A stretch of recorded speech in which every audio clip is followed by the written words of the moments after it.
Welcome back to Good Morning Football. Here's some highlights with your breakfast. The Bengals, Raiders. Derek Carr's been balling this year. Second best completion percentage in the league with 70.8. Here he is, dropping back. He steps up in the pocket, a little wiggle, and he goes over the top. I see. That's the car shifting gears and making a play. Mike Mayock, what's up? He's like, yeah, you see what I did with the hat? Like the hat, a little Kango, putting the team together, and they're making plays for him. Ryan Finley trying to make a play. He's making his second career start. He's looking downfield for Alex Erickson, but he's going to find Trayvon Mullen. That is icing the game, so I'll call him Ice Tray. The Raiders, they win this one 17-10. Raiders still very much in the mix. That's Crosby. It's Crosby 4 sacks. The Raiders play the Jets next week. How would the Jets do against the Redskins here? Sam Darnold looking. That is former Redskin Jamison Crowder with a touchdown. Darnold would throw 4 touchdown passes in this game. Commemorates it. It's the first time he's had a 4-touchdown game, but the defense was alive. Jamal Adams had 3 sacks yesterday. How about Neville Hewitt with the interception to put the game away? Jets, dominant in Washington. Redskins have a lot of issues. Dwayne Haskins, long way to go. Not all on him, though. This was not a good effort for Washington at home. Jets get the victory. Pretty great for New York. All right, more highlights. Let's go. Broncos, Vikings. Broncos? Nate, I think we're going to wait on those. Oh, okay, all That's right. called a tease. You're standing over there to give us some thoughts on what you saw that stuck out to you. This is a fantastic thing. I remember Peter once tried to tell us with a straight face on this show that the most exciting electric football player in the NFL is not Mahomes or Lamar or Kamara. It's a guard from Jersey, and his name is Quention Nelson, Indianapolis Colts. He might be right. Quention Nelson got a goal line carry yesterday. It appeared that he scored, and it was then overturned. However, in the meantime, the Colts did like the coolest thing of the year. Go ahead and give it to me. They did a full-on keg stand celebration with a 330-pound man. Now watch Quentin. He thinks he just scored a touchdown. Here we go. Bring it up and freeze it. All right, now, first of all, let me shout out guard Mark Glowinski, who is the keg in this. They call him Glow. All right, and then we have guard Joe Haig, center Ryan Kelly here, and also tackle Braden Smith. What I love here is you'll notice Eric Ebron is already pounding his spear as a 330-pound man is all the way with his legs towards the ceiling of Lucas Oil, and these guys are the happiest. Woo. The best thing is, guys, this goes back weeks. Do you remember when Eric Ebron made the one-handed catch in the back and Quentin was in the pattern? They were supposed to do it then, and they've been working on it, so this was a long time coming. Jacoby Brissett said he almost cried watching the celebration. He's here. And you know what the best part is? They asked Quentin afterwards, like, yo, so Quentin, what kind of beer was in that keg? And he's not doing any of this fancy IPA, blah, blah. He's just, Bud Light, baby. That's right, because for this man, IPA stands for I push anvils. I punish the AFC, and the Colts gave us the greatest picture of the weekend. A keg stand celebration that is perfectly executed, and everybody had fun. That's what I'm about. And if we weren't going to get in trouble legally, we would do it ourselves. Quentin Nelson, you are the best. Loved seeing that. Keg stands, not into it. Not into it? That's the most pointless thing on planet Earth is a keg. You just wet blanketed the whole thing. No, you don't like keg? No, I like the celebration.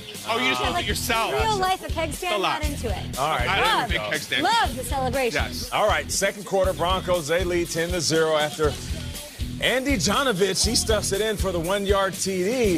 And it's looking like Kirk Cousins and the Vikings, they are struggling in this one. Sacked by Shelby Harris, recovered by Alexander Johnson. The Vikings, they struggled through most of this game, but Kirk Cousins wasn't done. Fourth quarter now. Vikings trailing 23-13 following 2 earlier second-half TDs. 3rd and 2.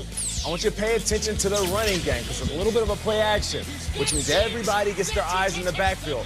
That's what happens when you have a good running back like Dalvin Cook. And over the top, it's Stephon Diggs. No diggity, no doubt. That's a 54-yard touchdown. They would trail 23-20. Pay attention to their running back. Play action once again. Linebackers, everybody's looking in the backfield.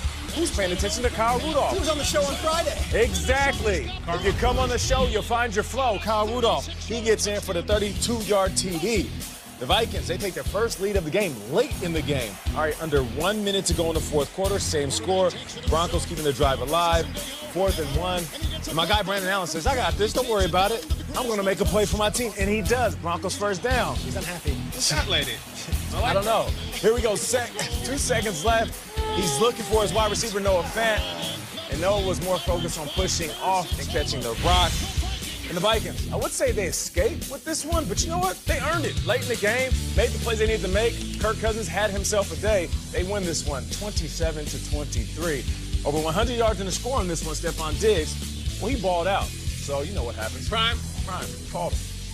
This is maybe the first time it seems like they game planned you. They say, you know what? We're not going to allow them to run the ball. And we're going to make Kirk Cousins beat us. And that's what the game plan was. I feel like he doesn't get enough credit because at this point, people are kind of figuring out our strengths. They won't be running the ball successfully. They're trying to stop the run and say, okay, Kirk beat us.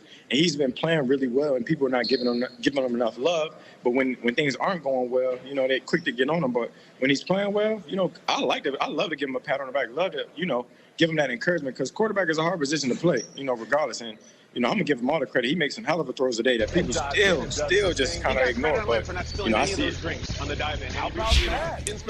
I love this. It's a totally different tune from Stephon Diggs than what we heard him saying to start the season. To me, the win was super impressive for what it was in a big game. People want to say what they want to say about the Broncos, but guess what? It's a top 5 defense in the NFL. And Vic Fangio, when he was in Chicago, always had the number of one Kirk Cousins. So it was big. He gets sacked 5 times. The defense allowing huge plays to Brandon Allen all day long, put it on his back and gets the win. You hear Stephon Diggs there. There's this sense that they get really far. They get right there with Case Keenum, and then the next thing they know, this locker room, Kirk Cousins gets thrust in there and sort of put on them. There's an idea that that's kind of what happened. What does a win like this do for that narrative from the outside looking in? Well, it just changes their level of confidence. I mean, everybody's going to continue to criticize Kirk Cousins, but you come into a game saying, oh, if we stop Dalvin Cook, we stop this offense. No Adam Thielen. They did pretty much stop Dalvin Cook, but they found a way to win. So credit to Kirk Cousins, credit to the play calling, and credit to the pass catcher, Stephon Diggs, and, of course, Kyle Rudolph. Love it. What do we got? Let's go to another game. Let's go down to Miami, where the Buffalo Bills were visiting. Let's see Bills-Dolphins here. Josh Allen and the Bills, 25th in the league in scoring so far this season. Let's see how they would do against a Dolphins team that has rattled off 2 straight victories. Allen rolls right. Awesome with his legs this season, very quietly having a huge statistical year on the ground. Bills win by 17 in the division. They silence all those Dolphins players. We're talking big comeback this season. Rams, Bears, Aaron Donald wreaking havoc on the Bears offense, and so is Khalil Mack, right? Not as much, Karen. And the Colts look to take the lead in the AFC South. More highlights ahead for 7 It's off. Never give up on the